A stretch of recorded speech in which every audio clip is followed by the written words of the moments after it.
सुनते हैं दुर्गा सप्तशती का 13वां अध्याय, सूरत और वैश्य को देवी का वरदान।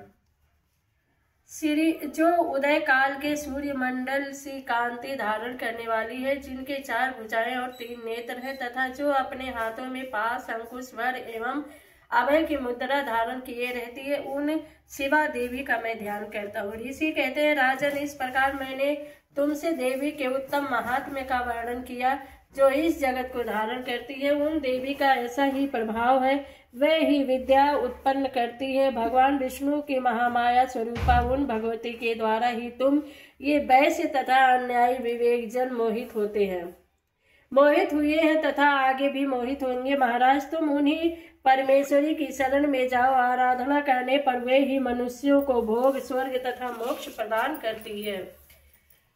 मार्कंडेय जी कहते हैं, क्रोष्टु की जी मेधा मुनि के ये वचन सुनकर राजा सूरत ने उत्तम व्रत का पालन करने वाले उन महाभाग महर्षि को प्रणाम किया। वे अत्यंत ममता और राज्यापहरण से बहुत खिन्न थे।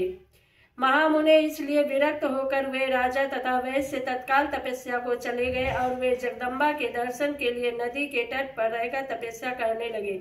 वे वैश्य उत्तम देवी सूक्त का जप करते हुए तपस्या में प्रवृत्त हुए। वे दोनों नदी के तट पर देवी को मिट्टी की मूर्ति बनाकर पुष्प, धूप और हवन आदि के द्वारा उनकी आराधना करने लगे। उन्होंने पहले तो आहार को धीरे धीरे कम किया, फिर बिल्कुल निराहार रहकर देवी में ही मन लगाए एकाग्रता पूर्वक उनका चिंतन आरंभ किया। वे दोनों अपने शरीर के रक्त से प्रोक्षित बलि देते हुए लगातार 3 वर्ष तक संयम पूर्वक आराधना करते रहे। इस पर प्रसन्न होकर जगत को धारण करने वाली चंडिका देवी ने प्रत्यक्ष दर्शन देकर कहा।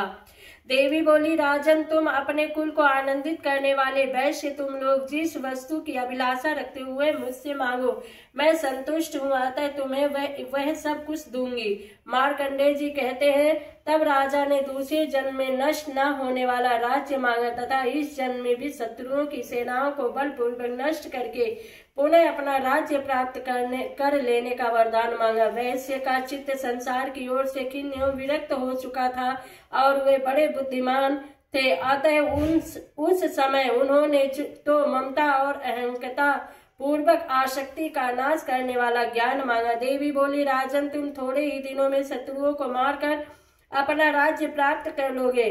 अब वहां तुम्हारा राज्य स्थिर रहेगा। फिर मृत्यु के पश्चात तुम भगवान विवस्वान सूर्य के अंश से जन्म लेकर इस पृथ्वी पर सर्वणिक मनु के नाम से विख्यात हो जाओगे। इति श्री मार्कंडेय वैवस्य, तुमने भी जिस वर को मुझसे प्राप्त करने की इच्छा की है, उसे देती हूँ। तुम्हें मोक्ष के लिए ज्ञान प्राप्त होगा। मार्कंडेय जी कहते हैं, इस प्रकार उन दोनों को मनवांछित वरदान देकर तथा उनके द्वारा भक्ति पूर्वक अपनी स्तुति सुनकर देवी अंबिका तत्काल अंतर ध्यान हो गई। इस तरह देवी से वरदान पाकर क्षत्रियों में श्रेष्ठ सूरत सूर्य से जन्म ले सर्वणी नामक मनु होंगे। इस प्रकार श्री मार्कंडेय पुराण में सर्वाधिक मनवंतर की कथा के अंतर्गत देवी महात्म्य सूरत और वैश्य को वरदान नामक 13वां अध्याय पूरा होता है। चक्र गदेश चाप परिधान शूलम भुषुंडीम शिरः शंखम छंदंतीम करैस्त्री नयनाम सर्वांगभूषावृताम नीलास्मद्युतिम अस्य पाददशकाम सेवे महाकालिकाम यामस्तौ स्वपिते हरौ कमलजो हन्तुम मधुकैटवम अक्षश्री परशुम गदेशु कुलिशम पद्मम धनुष कुंडिकाम दंडन शक्तिम मसिम च चर्म जलजम घंटाम सुराभाजनम शूलम पाशु सुदर्शने च ददतीम हस्तैः प्रसन्नाननाम सेवे शैरिभिः मर्दिनीभिः इहे मान लक्ष्मी सरोज स्थिताम घंटाशूल हलानि शंख मूसले चक्रम धनु सायकम हस्ताब्जयी ददती घनांत विलसत क्षीतांशु तुल्य प्रभाम गौरी देह समुद्भवाम त्रिजगताम आधार भूता महापूर्वम अत्र सरस्वती मनुभजे शुंभादि दैत्यार्दीनाम। ओम खड़ंगिनी शूलिनी घोरागदिनी चक्रिणी तथा शंखिनी चापिनी बाण भुषुंडी परिधायुधा ओम शूलेन पाहि नो देवी पाहि खड्गेन चाम्बिके घंटास्वनेन नः पाहि चाप्याच्यनि स्वनेन च ओम प्राच्यां रक्ष प्रतीच्यां च चंडिके रक्ष दक्षिणे ब्रह्मणेनाशूलस्य उत्तरस्यां तथेश्वरी ओम सौम्यानि यानि रूपाणि त्रैलोक्ये विचरन्ति ते यानि चार्थघोराणि तैः रक्षाम् अस्मान् तथा भुवम् ओम खड्गशूल गदादीनि यानि च अस्त्राणि ते अंबिके करपल्लो वंसंगीनि तैः अस्मान् रक्ष सर्वथा ओम सर्वस्व स्वरूपे सर्वेशे सर्वशक्ति समन्विते भयेभ्यः श्रावी नो देवी दुर्गे देवी नमोस्तुते ते। जय हो मां अम्बे। अध्याय पूर्ण हुआ है।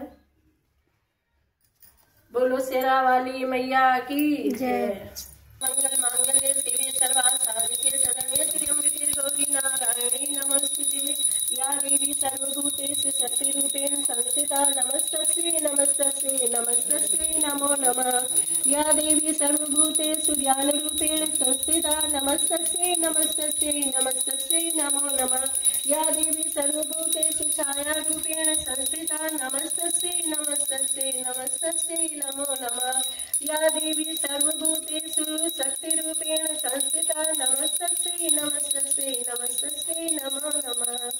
या देवी सर्वभूतेषु रूपेण संस्थिता नमस्तस्यै नमस्तस्यै नमस्तस्यै नमो नमः।